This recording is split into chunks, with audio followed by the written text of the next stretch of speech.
ನಮಸ್ಕಾರ ಸ್ನೇಹಿತರೆ, ನಿಮ್ಮ ಬಳಿ ಬಿಪಿಎಲ್, ಎಪಿಎಲ್, ಹಳದಿ, ಗುಲಾಬಿ, ಬಿಳಿ ಅಥವಾ ಯಾವುದೇ ರೀತಿಯ ರೇಷನ್ ಕಾರ್ಡ್ ಇದ್ದರೂ ನೀವು ದೇಶದ ಯಾವ ಭಾಗದಲ್ಲಿದ್ದರೂ ಈ ಮಾಹಿತಿ ನಿಮಗೆ ತುಂಬಾ ಮುಖ್ಯವಾಗಿದೆ. ಕೇಂದ್ರ ಸರ್ಕಾರವು 2026ರ ಏಪ್ರಿಲ್ 21ರಿಂದ ರೇಷನ್ ಕಾರ್ಡ್ಗೆ ಸಂಬಂಧಿಸಿದಂತೆ ಕೆಲವು ದೊಡ್ಡ ಬದಲಾವಣೆಗಳನ್ನು ಜಾರಿಗೆ ತರಲು ನಿರ್ಧರಿಸಿದೆ. ಈ ಹೊಸ ನಿಯಮಗಳ ಪ್ರಕಾರ ಈಗ ರೇಷನ್ ಕಾರ್ಡ್ ಕೇವಲ ಸಸ್ತಾ ಅಥವಾ ಉಚಿತ ಅಕ್ಕಿ ಪಡೆಯಲು ಮಾತ್ರ ಸೀಮಿತವಾಗಿರುವುದಿಲ್ಲ. ಬದಲಾಗಿ ಇದನ್ನೊಂದು ಆಲ್ ಇನ್ ಒನ್ ಸೌಲಭ್ಯ ಕಾರ್ಡ್ ಆಗಿ ರೂಪಾಂತರಿಸುವ ಯೋಜನೆ ನಡೆಯುತ್ತಿದೆ. ಇಲ್ಲಿಯವರೆಗೆ ಬಹುತೇಕ ಜನರು ರೇಷನ್ ಕಾರ್ಡ್ ಎಂದರೆ ಕೇವಲ ಅನ್ನ ಪಡೆಯಲು ಮಾತ್ರ ಬಳಸುವ ದಾಖಲೆ ಎಂದು ಭಾವಿಸುತ್ತಿದ್ದರು.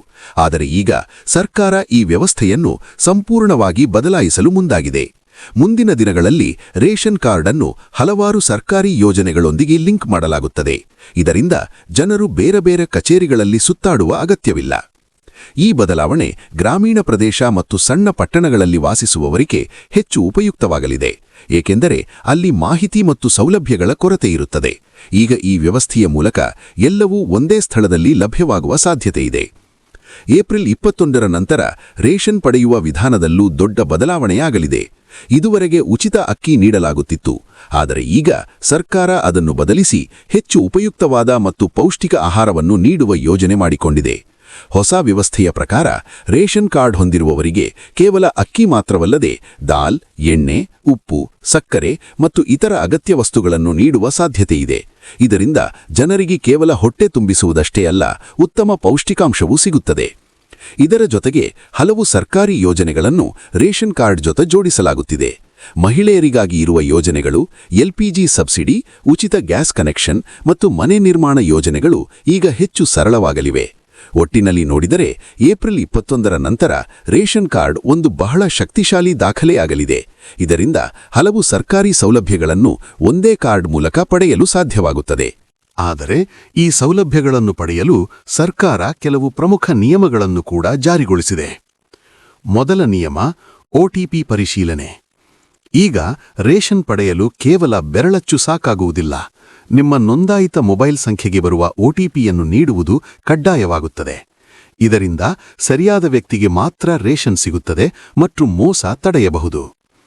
ಇದಕ್ಕೂ ಮೊದಲು ಹಲವಾರು ಪ್ರಕರಣಗಳಲ್ಲಿ ಇತರರ ಹೆಸರಿನಲ್ಲಿ ರೇಷನ್ ತೆಗೆದುಕೊಳ್ಳಲಾಗುತ್ತಿತ್ತು. ಆದರೆ ಈ ಹೊಸ ವ್ಯವಸ್ಥೆಯಿಂದ ಅದು ಸಂಪೂರ್ಣವಾಗಿ ನಿಲ್ಲಲಿದೆ. ಎರಡನೇ ನಿಯಮ, ಕೆವೈಸಿ ಕಡ್ಡಾಯ. ಸರ್ಕಾರ ಸ್ಪಷ್ಟವಾಗಿ ಹೇಳಿದೆ, ಕೆವೈಸಿ ಪೂರ್ಣಗೊಳಿಸದವರು ಈ ಹೊಸ ಸೌಲಭ್ಯಗಳನ್ನು ಪಡೆಯಲು ಸಾಧ್ಯವಿಲ್ಲ. ಆದ್ದರಿಂದ ನೀವು ಇನ್ನೂ ಆಧಾರ್ ಲಿಂಕ್ ಅಥವಾ ಕೆವೈಸಿ ಅಪ್ಡೇಟ್ ಮಾಡಿಸಿಲ್ಲ ಅಂದ್ರೆ ತಕ್ಷಣ ಮಾಡಿಸಿಕೊಳ್ಳಿ. ಮೂರನೇ ದೊಡ್ಡ ಬದಲಾವಣೆ, one nation one ration card. ಈ ಯೋಜನೆ ಈಗ ಸಂಪೂರ್ಣವಾಗಿ ಜಾರಿಗೆ ಬಂದಿದೆ. ಇದರ ಅರ್ಥ ಏನೆಂದರೆ, ನೀವು ಯಾವ ರಾಜ್ಯದಲ್ಲಿದ್ದರೂ ನಿಮ್ಮ ರೇಷನ್ ಕಾರ್ಡ್ ಎಲ್ಲೆಡೆ ಮಾನ್ಯವಾಗುತ್ತದೆ. ಉದಾಹರಣೆಗೆ, ನೀವು ಉದ್ಯೋಗಕ್ಕಾಗಿ ಒಂದು ರಾಜ್ಯದಿಂದ ಇನ್ನೊಂದು ರಾಜ್ಯಕ್ಕೆ ಹೋದರೂ ಅಲ್ಲಿ ಸಹ ನೀವು ಸುಲಭವಾಗಿ ರೇಷನ್ ಪಡೆಯಬಹುದು. ಇದು ವಿಶೇಷವಾಗಿ ಕಾರ್ಮಿಕ ವರ್ಗ ಮತ್ತು ವಲಸೆ ಜನರಿಗೆ ದೊಡ್ಡ ಸಹಾಯವಾಗಲಿದೆ. ಇದಾದ ನಂತರ ಸರ್ಕಾರ ಈಗ ರೇಷನ್ ಕಾರ್ಡ್ ಹೊಂದಿರುವವರಿಗೆ ನೀಡಲಿರುವ ಪ್ರಮುಖ ಲಾಭಗಳ ಬಗ್ಗೆ ಗಮನಹರಿಸಿದೆ. ಮೊದಲ ಪ್ರಮುಖ ಲಾಭ, ಮನೆ ಯೋಜನೆ. ಹಲವಾರು ಕುಟುಂಬಗಳು ಇನ್ನೂ ಪಕ್ಕಾ ಮನೆ ಇಲ್ಲದೆ ಕಷ್ಟಪಡುವ ಸ್ಥಿತಿಯಲ್ಲಿವೆ. ಇಂತಹವರಿಗೆ ಮನೆ ಒದಗಿಸಲು ಸರ್ಕಾರ ವಿಶೇಷ ಒತ್ತು ನೀಡುತ್ತಿದೆ. ಈ ಯೋಜನೆಯ ಅಡಿಯಲ್ಲಿ ಈಗ ಅರ್ಜಿ ಪ್ರಕ್ರಿಯೆಯನ್ನು ತುಂಬಾ ಸರಳೀಕರಿಸಲಾಗಿದೆ.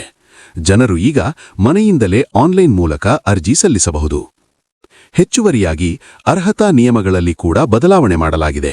ಇದರಿಂದ ಹೆಚ್ಚು ಜನರು ಇದರ ಪ್ರಯೋಜನ ಪಡೆಯಬಹುದು. ಕಡಿಮೆ ಆದಾಯದ ಮಧ್ಯಮ ವರ್ಗದ ಜನರಿಗೂ ಈಗ ಅವಕಾಶ ನೀಡಲಾಗಿದೆ. ಇದಲ್ಲದೆ ಮಹಿಳೆಯರಿಗೆ ವಿಶೇಷ ಆದ್ಯತೆ ನೀಡಲಾಗುತ್ತಿದೆ. ಮನೆ ಮಹಿಳೆಯ ಹೆಸರಿನಲ್ಲಿ ನೋಂದಾಯಿಸಿದರೆ ಹೆಚ್ಚಿನ ಲಾಭ ಸಿಗುವ ಸಾಧ್ಯತೆಯಿದೆ. ಇದು ಮಹಿಳೆಯರನ್ನು ಆರ್ಥಿಕವಾಗಿ ಬಲಪಡಿಸುವತ್ತ ಒಂದು ಮಹತ್ವದ ಹೆಜ್ಜೆ. ಇದೀಗ ಮುಂದಿನ ಪ್ರಮುಖ ಲಾಭದ ಬಗ್ಗೆ ನೋಡೋಣ. ಇದು ವಿಶೇಷವಾಗಿ ಮಹಿಳೆಯರಿಗಾಗಿ ರೂಪಿಸಲಾಗಿದೆ. ಮನೆಯಲ್ಲೇ ಇರುವ ಗೃಹಿಣಿಯರು ಅಥವಾ ಉದ್ಯೋಗದಲ್ಲಿಲ್ಲದ ಮಹಿಳೆಯರಿಗೆ ಆದಾಯದ ಅವಕಾಶ ಕಲ್ಪಿಸಲು ಸರ್ಕಾರ ಹೊಸ ಯೋಜನೆ ತರಲು ಸಿದ್ಧವಾಗಿದೆ. ಈ ಯೋಜನೆಯಡಿ ಅರ್ಹ ಮಹಿಳೆಯರಿಗೆ ಉಚಿತ ಹೊಲಿಗೆ ಯಂತ್ರ, ಸ್ಯೂಯಿಂಗ್ ಮೆಷಿನ್ ನೀಡುವ ಸಾಧ್ಯತೆಯಿದೆ. ಇದರ ಉದ್ದೇಶ ಸ್ಪಷ್ಟವಾಗಿದೆ. ಮಹಿಳೆಯರು ಸ್ವಾವಲಂಬಿಯಾಗಬೇಕು ಮತ್ತು ಮನೆಯಲ್ಲೇ ಕುಳಿತು ಸಣ್ಣ ಮಟ್ಟದಲ್ಲಿ ಆದಾಯ ಆರಂಭಿಸಬೇಕು. ಇಂತಹ ಯೋಜನೆಗಳಿಗೆ ಅರ್ಜಿ ಹಾಕಲು ಈಗ ರೇಷನ್ ಕಾರ್ಡ್ ಸಹ ಉಪಯೋಗವಾಗಲಿದೆ.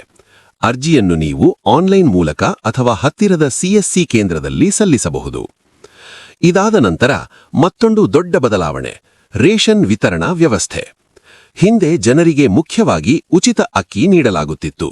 ಆದರೆ ಈಗ ಸರ್ಕಾರ ಸಮತೋಲನವಾದ ಆಹಾರ ನೀಡಲು ತೀರ್ಮಾನಿಸಿದೆ. ಹೊಸ ವ್ಯವಸ್ಥೆಯಲ್ಲಿ ಗೋಧಿ, ವಿವಿಧ ದಾಳುಗಳು, ಚಣ, ಸಕ್ಕರೆ, ಉಪ್ಪು, ಸಾಸಿವೆ ಎಣ್ಣೆ, ಹಿಟ್ಟು ಮತ್ತು ಇತರ ಅಗತ್ಯ ವಸ್ತುಗಳನ್ನು ನೀಡುವ ಸಾಧ್ಯತೆಯಿದೆ. ಈ ಕ್ರಮದಿಂದ ಕುಟುಂಬಗಳ ತಿಂಗಳ ಖರ್ಚು ಕಡಿಮೆಯಾಗುತ್ತದೆ ಮತ್ತು ಉತ್ತಮ ಪೌಷ್ಟಿಕಾಂಶವೂ ದೊರೆಯುತ್ತದೆ. ಇದೀಗ ಮತ್ತೊಂದು ಪ್ರಮುಖ ಲಾಭ: ಮಹಿಳೆಯರಿಗೆ ಆರ್ಥಿಕ ಸಹಾಯ.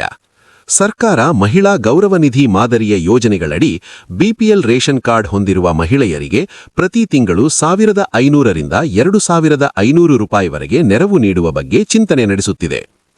ಈ ರೀತಿಯ ಯೋಜನೆಗಳು ಈಗಾಗಲೇ ಕೆಲವು ರಾಜ್ಯಗಳಲ್ಲಿ ವಿವಿಧ ಹೆಸರಿನಲ್ಲಿ ನಡೆಯುತ್ತಿವೆ. ಮುಂದಿನ ದಿನಗಳಲ್ಲಿ ಇವು ಇನ್ನಷ್ಟು ರಾಜ್ಯಗಳಿಗೆ ವಿಸ್ತರಿಸುವ ಸಾಧ್ಯತೆಯಿದೆ. ಇದಾದ ಬಳಿಕ ಎಲ್ಪಿಜಿ ಗ್ಯಾಸ್ ಸಬ್ಸಿಡಿ ಲಾಭ. ರೇಷನ್ ಕಾರ್ಡ್ ಹೊಂದಿರುವ ಕುಟುಂಬಗಳಿಗೆ ಗ್ಯಾಸ್ ಸಿಲಿಂಡರ್ ಮೇಲೆ ಸಬ್ಸಿಡಿ ನೀಡಲಾಗುತ್ತದೆ. ಸಾಮಾನ್ಯವಾಗಿ 800 ರೂಪಾಯಿ ಅಥವಾ ಹೆಚ್ಚು ಬೆಲೆಯ ಸಿಲಿಂಡರ್ ಸಬ್ಸಿಡಿ ನಂತರ 450 ರೂಪಾಯಿಯೊಳಗೆ ಲಭ್ಯವಾಗಬಹುದು.